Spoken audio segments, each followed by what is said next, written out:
السلام علیکم ورحمۃ اللہ وبرکاتہ۔ رمضان کا مہینہ شروع ہو چکا ہے اور اس مہینے میں ہر کوئی اپنے اپنے طور پہ عبادت کرتا ہے، اور اس عبادت میں سب سے اولین جو ترجیح دی جاتی ہے وہ ہے قرآن پاک کی تلاوت کرنا۔ اب قرآن پاک کی تلاوت کرنے کا بہت زیادہ اجر و ثواب ہے، جیسے کہ ترمذی کی حدیث ہے، جس نے قرآن کے ایک حرف کی تلاوت کی اسے اس کے بدلے میں ایک نیکی ملے گی، اور ایک نیکی کا ثواب 10 گنا ہے۔ پھر آپ صلی اللہ علیہ وآلہ وسلم نے فرمایا، میں یہی نہیں کہتا کہ الف لام میم ایک حرف ہیں، بلکہ الف ایک، لام ایک اور میم ایک حرف ہے۔ اب ہمیں یہ سوچنا چاہیے کہ عام دنوں میں قرآن پاک کی تلاوت کرنے پر اتنا اجر ہے، تو رمضان المبارک کے مہینے میں قرآن کی تلاوت پر کس قدر اجر و ثواب ہے۔ لہٰذا اگر اس اجر و ثواب میں انسان زیادہ اضافہ کرنا چاہتا ہے تو اسے چاہیے کہ قرآن پاک کی تلاوت کے ساتھ ساتھ وہ اس کے ترجمہ و تفسیر پر بھی غور و فکر کرے، اور قرآن پڑھتے ہوئے مختلف احادیث کو ذہن میں رکھا جائے تاکہ خشوع و خضوع مزید ہو جائے۔ جیسے کہ حدیث ہمیں بتاتی ہے کہ مرنے کے بعد قبر میں سر کی طرف عذاب دینے والا فرشتہ آتا ہے تو تلاوت قرآن اسے دور کر کے ہٹا دیتی ہے، سامنے سے عذاب آنے لگے تو صدقہ اسے ہٹا دیتا ہے، جبکہ پاؤں کی طرف سے آنے لگے تو مسجد کی طرف جانے والے پاؤں اس عذاب کو روک دیتے ہیں۔ لہٰذا جب بھی ہم قرآن پاک کی تلاوت کریں تو یہ سوچیں کہ یہ مجھے عذاب سے محفوظ رکھے گا، اور یہ قرآن میرے لیے باعث نور بن جائے گا اور قبر میں میرا ساتھی ہوگا، اور یہ قرآن میرے درجات کو بلند کرے گا اور مجھے جنت میں لے جائے گا، اور مجھے اللہ کے خاص بندوں میں شمار کرے گا۔ جیسے کہ حدیث میں آتا ہے کہ لوگوں میں سے کچھ اہل اللہ ہوتے ہیں۔ پوچھا گیا وہ کون ہیں؟ تو آپ صلی اللہ علیہ وآلہ وسلم نے فرمایا، اہل قرآن، اہل اللہ وہ ہیں جو اللہ کے خاص بندے ہیں۔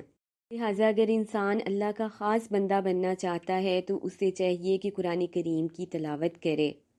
لہٰذا ہمیں نہ صرف رمضان میں ہی قرآن کے ساتھ جڑنا ہے بلکہ بعد میں بھی ہمیں قرآن کے ساتھ جڑے رہنا ہے، اس کی روزانہ تلاوت کرنی ہے، روزانہ اس کی تفسیر ہم نے دیکھنی ہے،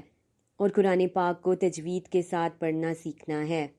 کیونکہ اکثر لوگ صرف رمضان میں ہی قرآن پاک کی تلاوت کرتے ہیں اور پھر پورا سال صرف کپڑے میں ہی لپٹا رہ جاتا ہے قرآن۔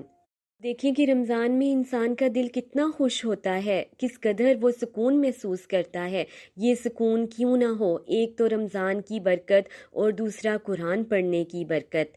کیونکہ قرآن پاک میں ارشاد باری تعالیٰ ہے، اللہ کے ذکر سے ہی دل اطمینان پاتے ہیں۔ لہٰذا اگر انسان دل کا سکون چاہتا ہے تو اسے چاہیے کہ وہ رمضان کے علاوہ بھی قرآن کے ساتھ جڑا رہے۔ ایک اور حدیث سے ہمیں معلوم ہوتا ہے کہ جن گھروں میں قرآن پاک کی تلاوت ہو وہاں پر اللہ تعالیٰ سکینت نازل فرماتا ہے۔ اللہ کے گھروں میں سے کسی گھر میں اللہ کی کتاب کی تلاوت ہو رہی ہو اور لوگ اس کی تعلیم میں مصروف ہوں تو ان پر سکینت نازل ہوتی ہے، رحمت ان کو ڈھانپ لیتی ہے، فرشتے انہیں گھیر لیتے ہیں، اور فرشتوں کی موجودگی میں اللہ ان لوگوں کا ذکر کرتا ہے۔ دیکھیں کہ انسان کے لیے کس قدر یہ خوشی کی بات ہے کہ اللہ رب العزت فرشتوں میں ہمارا ذکر کرے گا کہ جب ہم قرآن کریم کی تلاوت کر رہے ہوں گے۔ لہٰذا اگر انسان اپنے وقت میں برکت چاہتا ہے، اپنے گھر میں سکون چاہتا ہے، تو اسے چاہیے کہ وہ قرآن کریم کی تلاوت کرے، کیونکہ دیکھیں کہ دنیا کے کام تو رکتے نہیں ہیں، ایک کے بعد ایک کام شروع ہو جاتا ہے، لیکن قرآن کریم کی تلاوت سے اللہ رب العزت وقت میں بھی برکت عطا فرماتا ہے۔ جیسے کہ حدیث قدسی ہے، تم میری عبادت کے لیے اپنے آپ کو فارغ کر دو، اگر تم ایسا نہیں کرو گے تو میں تمہارے دونوں ہاتھوں کو کاموں میں مشغول کر دوں گا اور تمہارا فکر کم نہیں ہوگا، یعنی تمہاری محتاجی کم نہیں ہوگی۔ اب ہم نے نہ صرف رمضان میں بلکہ رمضان کے بعد بھی قرآن کریم کے ساتھ جڑے رہنا ہے، اس کو ہم نے تجوید کے ساتھ پڑھنا ہے اور اس کا ترجمہ و تفسیر پر غور و فکر کرنا ہے، اور قرآن کو اپنی زندگی میں شامل کرنا ہے، اور اپنی زندگی کو قرآن کے مطابق ڈھالنا ہے، اور پورے کے پورے اسلام میں داخل ہونے کی بھرپور کوشش کرنی ہے،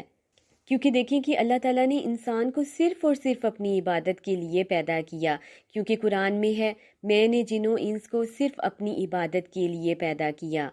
لہٰذا اگر انسان کتنی بھی عبادت کر لے، جب تک اس کے پاس قرآن کا صحیح علم نہیں ہے تو وہ صحیح طریقے سے عبادت نہیں کر سکتا۔ اللہ تعالیٰ ہم سب کو قرآن کے ساتھ جوڑ دے اور بہترین ہمیں قرآن کی تلاوت کرنے والا بنا دے، آمین ثم آمین۔ ربنا تقبل منا انک انت السمیع العلیم وتب علینا انک انت التواب الرحیم۔ السلام علیکم ورحمۃ اللہ وبرکاتہ۔